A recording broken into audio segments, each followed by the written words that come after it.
next guest caused quite a stir in Congress last week when he testified at the Congressional Subcommittee hearing on government regulations and creating jobs. One of the riskiest things you can do in America is to hire somebody. And because of that reason, because of all the liability from government, from lawsuits that you have put on employers, most small businesses, their main concern is how not to hire people. How can I grow my business and hire as few people as possible? That is not something that happens in the market. That is something that happens as a consequence of government. Well, joining me now is CEO of Euro-Pacific Capital and author of How an Economy Grows and Why It Crashes, Peter Schiff. Peter, good to have you with me. Thanks for having me on. All right, why is it risky to hire people right now in America? Well, it's very risky. You know, unfortunately for politics, there are a lot more people who are employees than employers. So politicians want to get votes, so they promise all sorts of special privileges for employees. But when they do that, they put obligations and risks on employers. It is so easy now to sue your boss if he doesn't create the job in the exact manner that the government specifies they have to do it. And because of all these costs, not just the taxes, but the potential litigation, a lot of businesses do what they can not to hire. You know, my precious metals company, Europac Metals, we don't have a receptionist. We just have a voicemail system. So we find a way to get around hiring somebody by using a machine. But the main reason for that is the government makes it too expensive and too risky to hire a human being. That's amazing to me. Now, you got fined $15,000 because you hired somebody. Explain how in the world, in a time when the unemployment rate is the highest it's been in decades, you get in trouble because you hired somebody. Well, actually, the trouble started back in 2008, and the funny part was a lot of these big brokerage firms were firing people, yet they were getting bailout money from the government. I was hiring people and then getting fined for doing it. But it's not, the government technically didn't fine me. It was a regulatory body called FINRA, which is an agency that, a self-regulatory body that regulates all the brokerage firms. But the U.S. government requires me to be a member of that organization. Is it a private organization? It's private, but the government requires you to be a member. If you're not a member... Obamacare, it's really something you're being forced by the government to participate in something in the private sector. Correct. In order to operate. And a lot of the rules and regulations that they enforce come down from Washington, from the SEC. But so what happened was my business was kind of growing rapidly in 2008, and I was hiring a lot of people. I didn't realize I didn't have regulatory permission to grow my business that fast. Whoa, hold it. Why do you need someone to give you permission to grow your business? Well, we shouldn't need it, but that's what the regulations do. And so what happened is they sent a letter to my chief compliance officer telling us to stop hiring until we got the appropriate permission. He didn't show me that letter. I kept hiring anyway, and so that's what really got me into trouble. Not because I hired too many people, but because I didn't stop hiring when I was told to. But I ended up spending maybe $500,000 in legal bills. Whoa. I finally... Wait a minute. They fined you $15,000, and then to fight it, you spent $500,000? Well, the fine didn't come until the end. It was the problem was they sent me a letter telling me to stop doing something, and I didn't listen to them. So that was the big investigation. Hey, why did you keep hiring people when we told you not to? And I had to show that it was just a mistake, that I wasn't just flagrantly violating the rules. But the whole point of the matter is the real reason that these regulations exist, it's not really to protect the investors, in my opinion. What protects the investors is my desire to have a good brand, to have good reputation, to keep my customers. It's competition that protects the customers. But what these regulations really do is they protect the large brokerage firms from the smaller firms like mine that are trying to grow, and the regulators put all these roadblocks in our paths. You know, so many small firms are failing. I started my business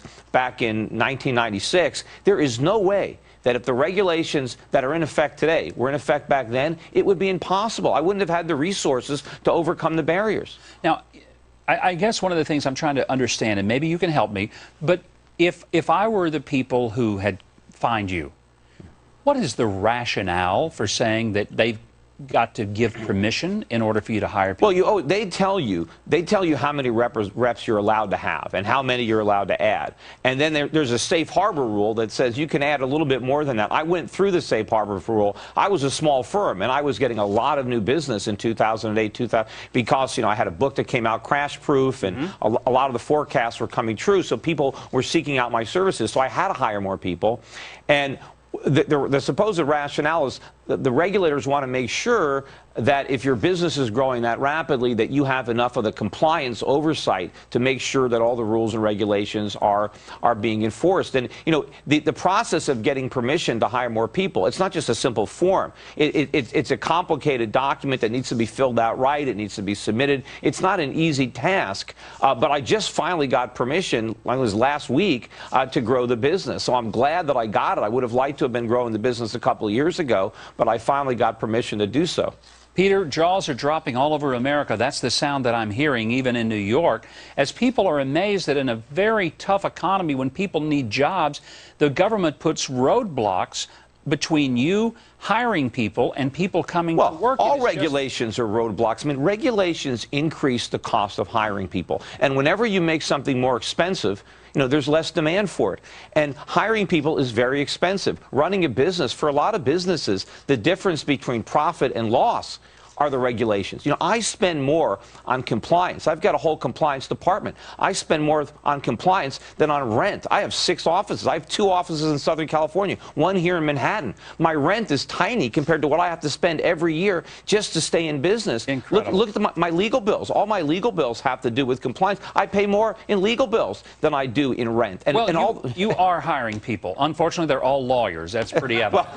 All right, coming up, you got to stay around, Peter. You got to stay around because there's more to talk to you about. I'm going to ask Peter why he has moved some of his company's jobs overseas, as if you can't figure that one out. But we'll be back to talk to Peter about it in a moment. Middle-class families shouldn't pay higher taxes than millionaires and billionaires. That's pretty straightforward. It's hard to argue against that. Warren Buffett's secretary shouldn't pay a higher tax rate than Warren Buffett. All right, Peter Schiff, you say the president is wrong on this. Tell me why. Well, first of all, Warren Buffett's secretary doesn't pay a higher tax than Warren Buffett. Warren Buffett is the largest shareholder of Berkshire Hathaway. That's the majority of his wealth. And Berkshire Hathaway pays 35% corporate income tax. That's his money. That's Warren Buffett's money. If his corporation didn't pay that tax, it would have been able to pay that money out to him in dividends. So it's completely disingenuous to pretend that Warren Buffett isn't paying a lot of taxes. And of course, the taxes that he is paying is in capital gains. And that's because Warren Buffett chooses to work for no salary. If he paid himself a salary through Berkshire Hathaway, he would pay a very high tax rate, just like I'm paying. I mean, I'm already paying well over 40% of my income in federal and state income taxes right now. You know, how much more do they want to take? A lot more. Have you not been hearing the president? He wants to take all of it if he can. Yeah, I know. You know, medieval serfs only had to pay 25% of what they earned to the Lord. You know, I wish I could be elevated to the level of a serf. And I've always said God only asks us to pay a dime out of each dollar to, you know, to take care of him. You'd think that the government wouldn't demand more than God does, but I guess. And we'd have a lot more to tide if the government wasn't taking so much money to begin with. Speaking of Warren Buffett, because it's troubled me, his firm, Berkshire Hathaway, has been fighting the IRS, wanting to get some tax obligations eliminated. So it's almost as if I want to say, Mr. Buffett, if you're so interested in paying more taxes, just stop the protest that you currently have with the IRS for tax assessments that the IRS has leveled against you, and pay them all off and do it obviously proudly. He's a hypocrite as well. But, you know, the problem is the money that the wealthy don't send to Washington, that's the money that they use to grow the economy. When you take money away from the employers, business owners, you're not really diminishing their consumption. You're diminishing their investments, their ability to fund new plant and equipment, to hire people, or to make loans to other businesses, to other startups. So we don't want money that would have been invested in the private sector productively to be sent to Washington to be squandered.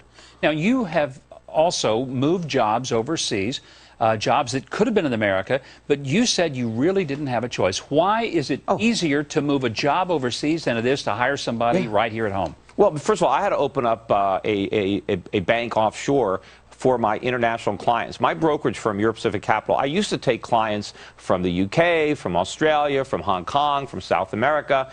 But the government regulations that came in after the Patriot Act and the Anti-Money Laundering Act have now made it so expensive for me to accept business from foreigners that I've now decided to set up a whole new business out of the country and have all foreigners who want to do business with me do business with my offshore company instead. I would prefer, it'd be much easier for me to do business with them here, but the regulations make it too expensive. And in fact, not only that, I've had to impose account minimums now. For a long time, I prided myself on the fact that no investor was too small. I didn't have a minimum. But I finally had to impose minimums because the regulations are so complicated. It is now so expensive for me to open up small accounts. I can't afford it, so I have to stop it. So you have the government, here the government is trying to protect the small investor.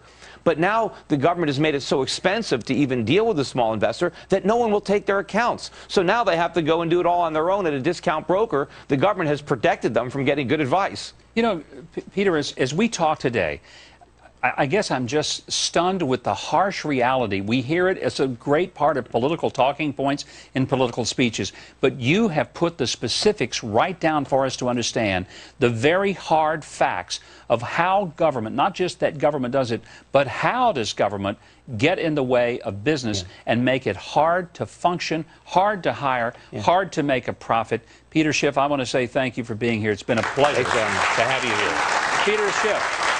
Remarkable story. It's really the kind of thing that just makes one mad to hear about.